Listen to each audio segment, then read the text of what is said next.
Please check with your local and state laws for anything that Rick says to do in this video, because Rick really doesn't always know what the f you talking about, and we know because of all of us Alexis live in this house and listen to him daily. Although I now specialize in open source intelligence research and cyber investigations, most of which I do for other PIs, prior to this I did the full range of PI work, including process serving, surveillance, interviews, etc. And I really enjoyed finding inexpensive ways to enhance my work by coming up with ways to conceal cameras and to capture both audio and video during interviews and process serving. And also to find a way to quickly deploy outside video surveillance equipment that was inexpensive and easy to use. And I'd like to share some of those ideas in the hopes that maybe it can help some of you. I'm sure a lot of you are way far ahead of me, or you have a bigger budget that it's not an issue. But for those of you that are new or would like to learn some of this, here it is. First off, here are some examples of video I shot with a clipboard hidden camera and audio that I use for surveillance work. For process serving and also for so many days to answer from doing interviews. And one of the things that I'm going to give you a tip on right now is that you need to be very aware of where the pinhole camera is pointing, and make sure you try to get the person's face and the person holding the paper. Now, once I did this, I saved the video in case it became an issue, but I would send to my client, you do whatever you want, but I would just send them a picture of the client, a date, time stamp of them receiving the paperwork along with the return, just so they had that and there was no question that they had been served. Now I'll jump right into how it is that I installed the equipment in a plastic flip-top clipboard that I bought at Office Max for like $12, and it's really been a great tool for me. I think that my inspiration for this was the fact that when I was a little kid, I used to love to watch 007, and I loved it when he'd go down to Q's shop to see what new toys and gadgets that they had ready for him.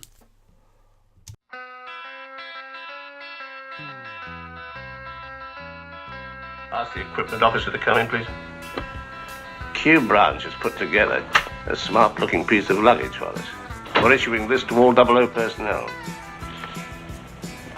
An ordinary black leather case with 20 rounds of ammunition here and here.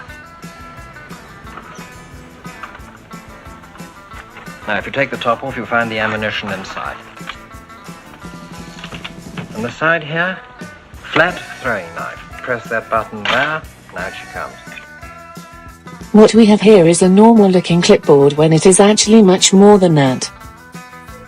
When I first started working as a PI back in 2010, I did make a fairly expensive purchase of LawMate technology, the body camera, and has the camera that you can have buttons and hide it in different locations. It's a high definition, and it also records with audio. And initially I would put it on my person, and I found that was kind of difficult. So I came up with the idea of putting it into a clipboard, and the clipboard was very natural for me to move around. I could aim it at things I wasn't looking at and capture information. I used it when I served papers, so I could get a picture of the person with the paper in their hand and the time date stamp. It was great. I even used it in interviews, and I'll give you an example of that shortly. However, if that's cost prohibitive, you don't want to spend that much, there's another way of going, is by using one of the Camscura Brick House black box cameras, which you can get them as cheap as $69, and there's a way to install them into the clipboard, and then maybe use for example, a Sony audio recorder in there also. So you save yourself quite a bit of money, and you can probably get pretty much the same results. And what I'll show you shortly is how to quickly put these things together, how to assemble them into that. Okay, now to assemble this with the LawMate, I drilled a hole that I just showed you. That's for the lens to fit through. Now I'm going to put the lens through there, and I find the screw, the black screw head that just screws onto it. Just turn it on. There's the lens. I'm going to turn that on to it now. Screw that on. I'm going to use the screwdriver to tighten it up a little bit. Just make sure it doesn't come off. Okay? I mean, and that nobody ever noticed that. Nobody ever made any notice of that at all. Okay, so now I've got, I'm putting in the microphone where there's a hole in the bottom there. I'm just going to find some electrical tape and just tape that down right there. It always seemed to record pretty good from there. Okay. Now I'm going to make sure that everything's hooked in together and plugged into the recorder. Now I'm going to get some Velcro, and I'm going to Velcro the actual recorder in place so it doesn't flop around. And that's it. I mean, that's pretty much the ball game there to put that whole thing together. Okay. Let's see here. Oh, wrong side. Okay. And some on the back there. And voila, it's done. I can just shut it and go to work with it now. Okay, now to use the black box camera and just a regular Sony recorder. I used play foam, which you can buy at Joann Fabric or Walmart, any place, but it's really great for molding and holding things in place. I use that to, the black box is already in place there, lined up to the hole, so that the lens is showing through there, and I'm just using more play foam just to hold the recorder in place. I mean, that's all it took. Now, I'm going to shut this up, and I'm going to show you that it doesn't look quite as good, the hole. I mean, it could be suspicious, but there's probably things you can do to make it look better. I just didn't take the time to do it. Here we are. There you can see the hole, you can see the lens. I don't know how much that would really show up or bother anyone, but there it is. Here's an example of using the clipboard camera and audio in an interview. In this case, a subject drove by a scene like at 4 in the morning where there was one truck parked on one side of the road and a truck parked on the other side of the road. On the side of the road,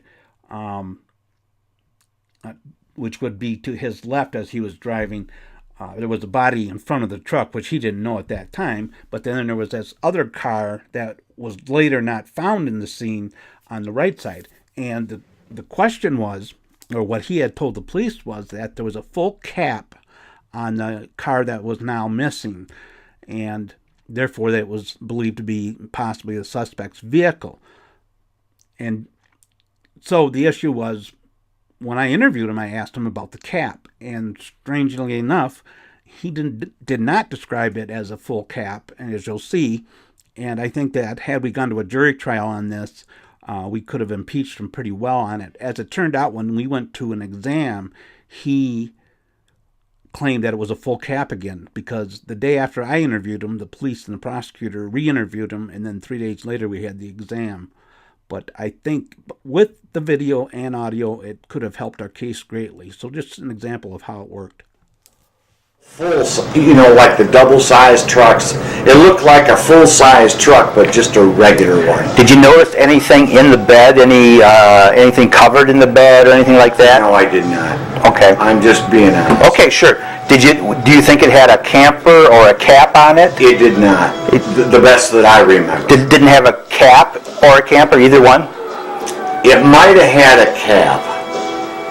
It might have had a cap, one of them flat ones that it might...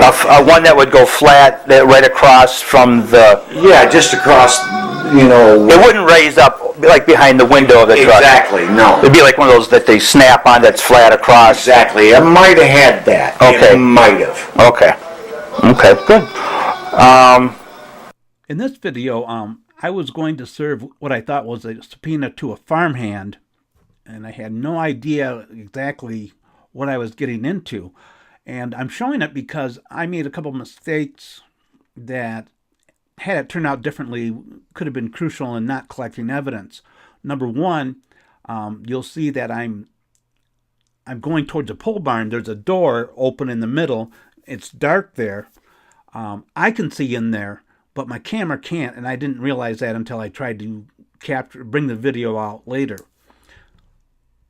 And number two, at one point, I turned around with the camera trying to capture the whole scene, but I turned too fast. With these types of cameras, you need to go slow, because when I tried to freeze frame and enhance what I had, and maybe use a lighthouse to try to bring out the what was there, it didn't work. It was too blurry because I moved too fast. So I have to admit, I was a little geeked because of what I had found, and that probably didn't help things.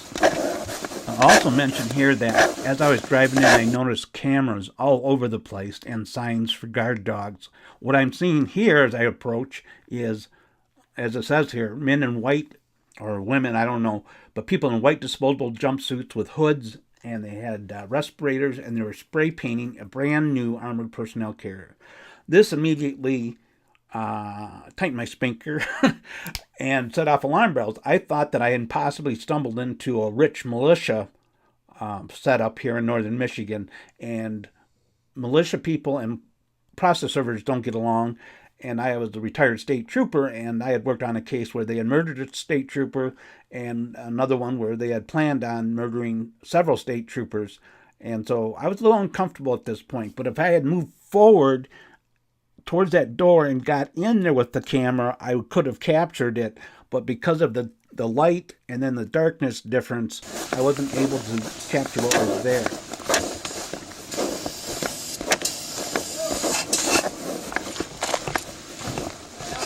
Yeah, I'm here to see Jim.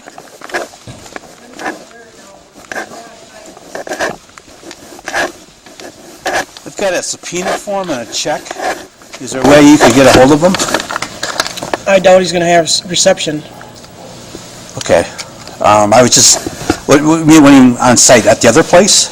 No, he's out in the field working on some equipment right now. Okay. Do you have an idea what time I could talk to him then? Depends on how long it takes him to get the equipment fixed, to be honest with you. Okay. All right. Is Ed around? Ed. Is that Ed's truck or is that Jim's? Oh, we don't have an Ed that works here. Okay. That's one of the company trucks right now. So Jim's been driving it. Yeah, I talked to Jim last night. So, if he's here, it would be a lot easier just for me to talk to him right now, because I'll just keep going back to his house all the time. Right, I understand that. I mean, that's what subpoenas are all about. But he's all fixing it okay. Right now. All right. Thank you.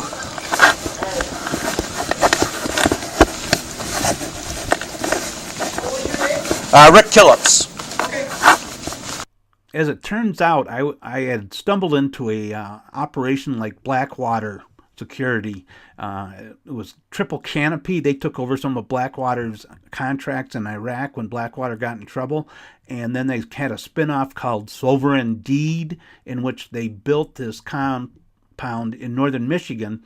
And the intent was for, in case of some type of disaster or zombie apocalypse, for them to get the rich people, send their operators out to get the rich people, bring them up there and keep them safe in the northern woods, using armored personnel carriers, I guess.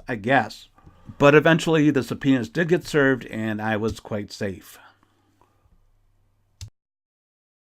In my next video, which will be coming out soon, I'll show you how to use some real inexpensive materials to deploy exterior surveillance cameras that can really assist in your investigations. That'll be easy to deploy and easy to use. So I hope you check that one out when it comes